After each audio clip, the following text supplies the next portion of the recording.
சுபஹானல்லாஹி வ பிஹம்திஹி சுபஹானல்லாஹில் அலீம். அல்லாஹும்ம ஸல்லி அலா சய்யிதினா முஹம்மதின் வ அலா ஆலி சய்யிதினா முஹம்மதின் வ பாரிக் வஸல்லிம் அலைஹி. யா அல்லாஹ், இந்த துஆ ஏற்கொள்ளப்படும் வேளையில் நாங்கள் துஆ செய்யும் வாய்ப்பை தந்த அல்லாஹ்வே உனக்கே போற்றி புகழ்கிறேன்.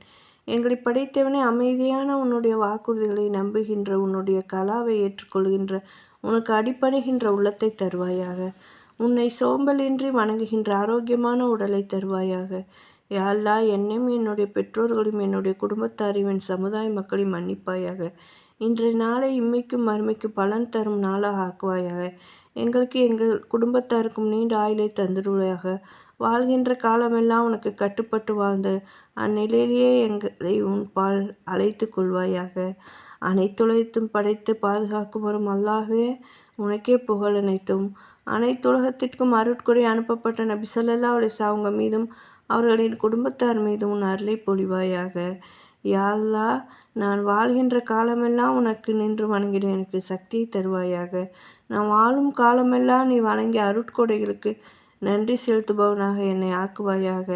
நீ அளித்த அனைத்து அருட்கொடைகளுக்கும் பர்க்கத்து செய்வாயாக. கருணையாளனே, என்னை உன் அருட்கொடைகளை பெறுவதில் நிராசையுடையவளாக ஆக்கிவிடாத.